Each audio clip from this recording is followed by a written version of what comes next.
Hey guys, big surprise just after Thanksgiving. What's in this box is really something I've wanted for months. Stick around, this is going to be great.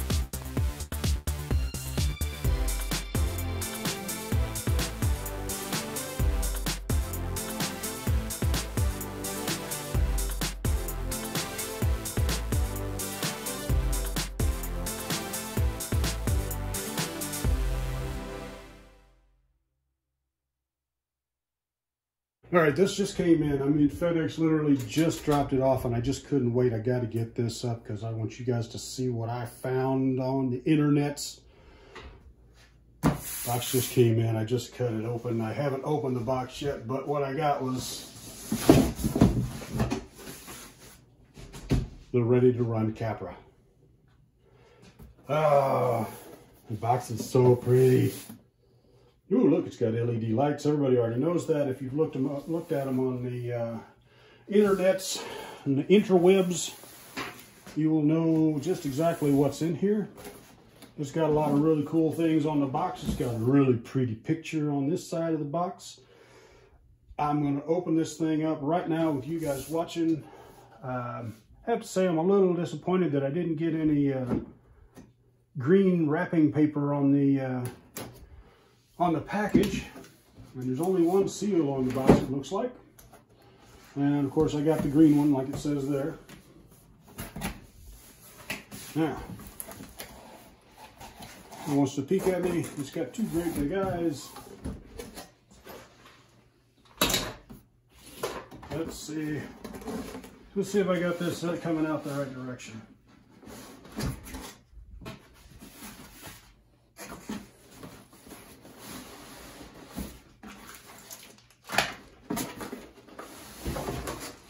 That's kind of shocking. It actually came out right side up. Not a lot in the box with this one. Ooh, there it is. Isn't it pretty? I did like the green because I figured everybody else was probably going to get the red. So, green it is. Ooh, sticky stuff on the plastic there. All right, let me take this off the tripod and we'll get a better look at it. All right, I cut the zip ties off. Let's see here. That's a little more fiddly than I really figured it would have been. And there you go. Of course, it's got the EC3 in there. It does have the LED light underneath, and it has the LED lights up front. You can see the wires for that there. Everything else looks pretty good, and that right there, I believe, is the antenna for the receiver, which is kind of strange because I don't believe that particular box is waterproof. Make note, this box is most likely not waterproof. If you're going to leave your receiver in there and you plan on hitting some water or something, make sure you seal that monkey up. All right. Sounds like there's a little something down inside the box here. Uh-oh. Well, I'll be a monkey. Looks like we got a T-wrench, 4 batteries, and a bind plug. Yay! Remember when Axle used to come with a lot of extra parts? I believe that's all that's in that box. I don't see anything else in there.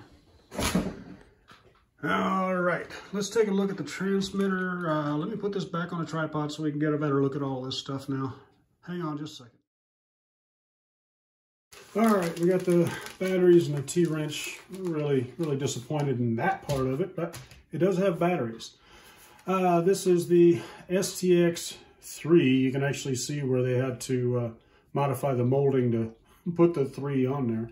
It has the on-off third channel right there on your thumb.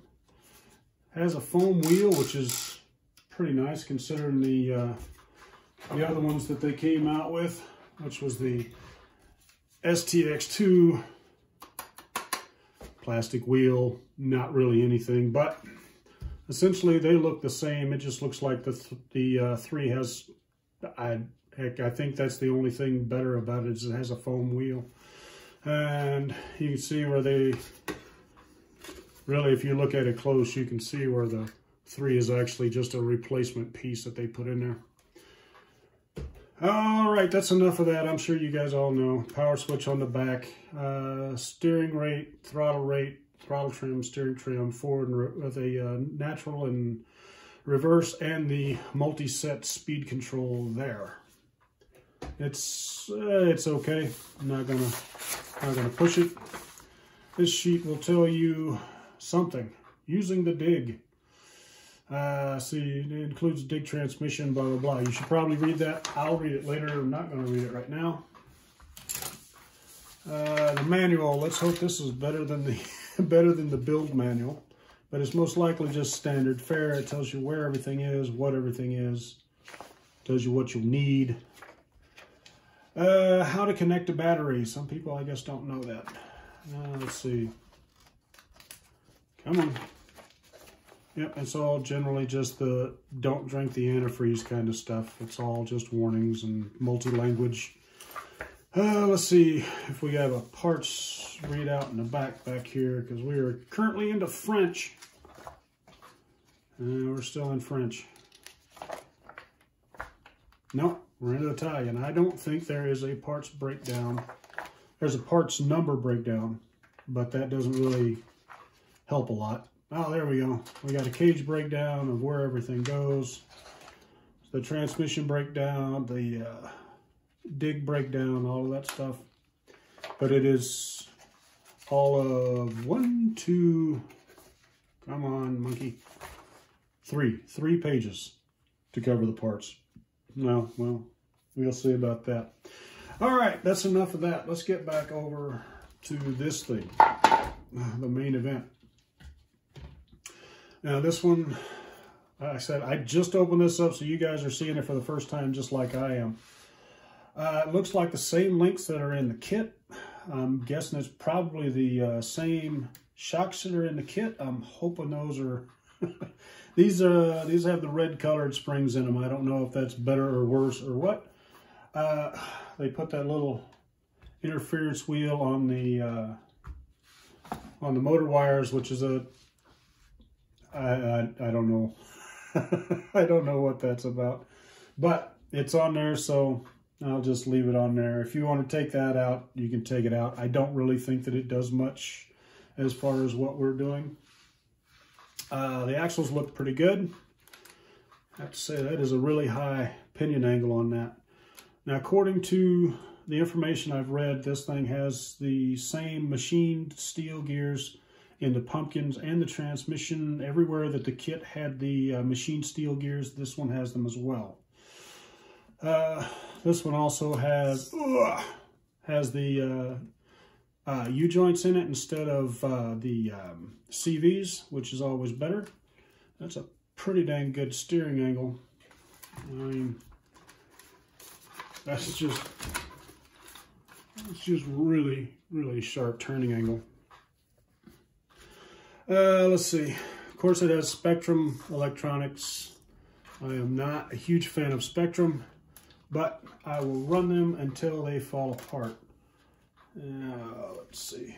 I'm going to have to do something about those springs. They are not staying on their perches like they're supposed to. But feels pretty good, actually. The put a little preload in there to keep the things from making so much racket when you squat it, but there we go. All right, let's get this off of here. I already have a T-wrench out. Let me reset the camera and we'll get into the front end on this thing. All right, the center caps look like they're actually different. I don't know if they'll pick that up on the camera. Come on, camera. But it actually has a 3-spoke wheel in the center of it now instead of the locker look thing that we're used to. Cheese and Pete, they put that thing on there with a vengeance. There was definitely no threat of that wheel falling off during shipping. Ugh. There we go. I hope that's not going to say anything about the way the rest of the thing's put together. Come on. And that thing is tight.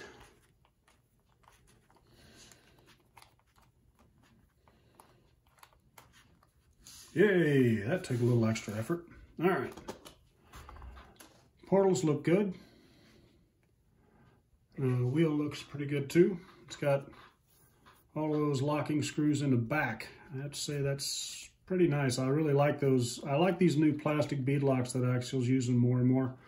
It's something that they really should have been doing the whole time, because I think they know we all just bake the tires off and change the tires anyway. The tire feels okay. I mean, it's the S30 compound from what I hear, so it's probably just going to be basic tire. It'll wear nice and long and look pretty on the shelf if you want to do that, but not really anything to scream and yell about. Let's see, I think that pretty well covers most of the things that we all want to see. From the back side, I mean, that is a beefy axle. I really like that. That's nice.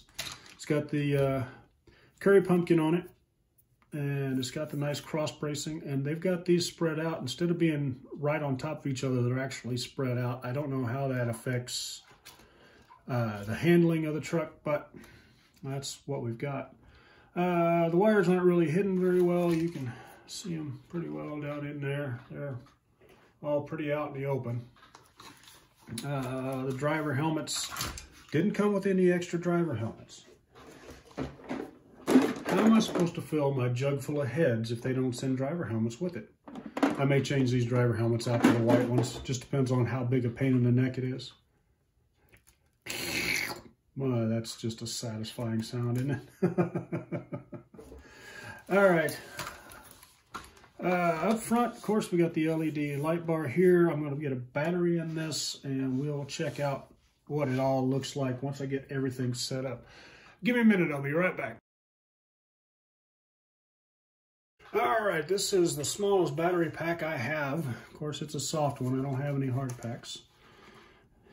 And this is probably going to be the biggest pain in the neck for most of us. I don't have any smaller batteries than this, and this thing just does not fit.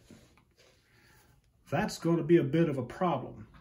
I think the battery length on this is only 93 inches, or 93 inches, yeah. 93 millimeters. So you're looking at a considerably smaller battery pack, and this is about all you're going to be able to fit in there. That's not a good thing, but these little tiny packs do fit down in there.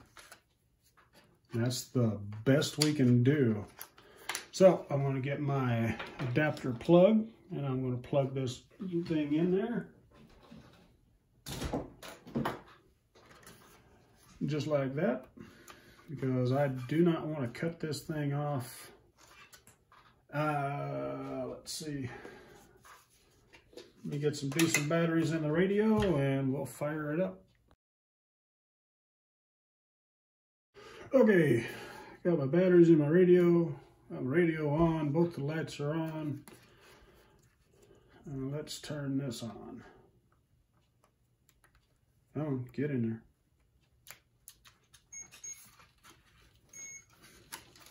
Like that, maybe. Yeah, this is going to be a real pain in the neck. Trying to figure out how to route your wires in there so that your battery fits in this thing might be a little more of a challenge than you think. Mostly because if your battery's like this one, the wires just don't like being in there. Stay. Well, that's great. Only half my light bar works.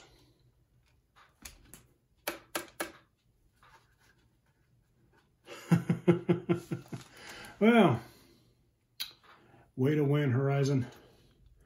All right, I'm going to put the pins in, I'm going to put the cap back on, and we'll take this out in the front yard and see how well this does on the rocks out there, because everything in the backyard is still muddy.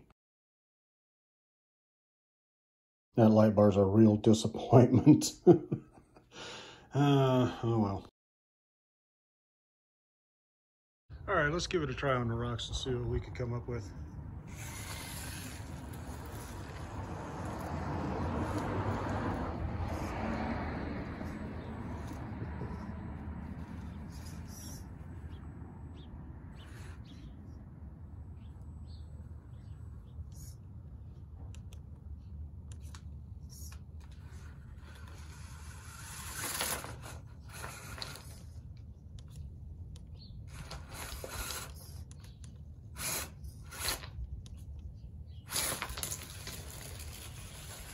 That servo is a little bit sticky on the dig. It's also pretty noisy. Now see, that's kind of weird. I got all kinds of power going in reverse, I mean almost instantaneously.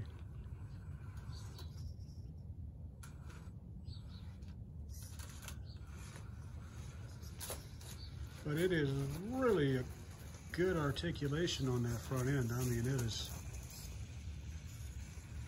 pretty freaking fantastic.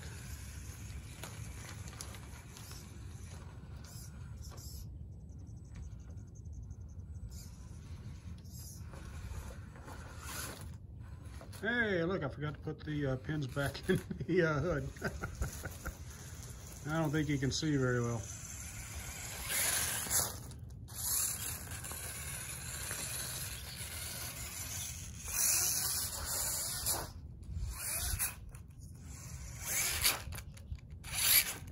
It does seem really pretty well balanced.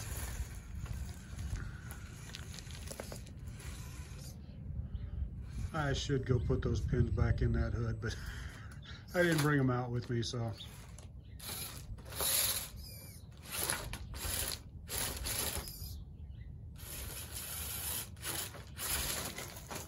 Yep, there we go, battery's out. All right, guys, that's about all the running video I'm gonna do today. I've got so many other things I need to take care of. So I'm going to get this posted up. If you guys have got any questions, let me know. I will tell you anything I have information on. Like, subscribe, share, all of those things.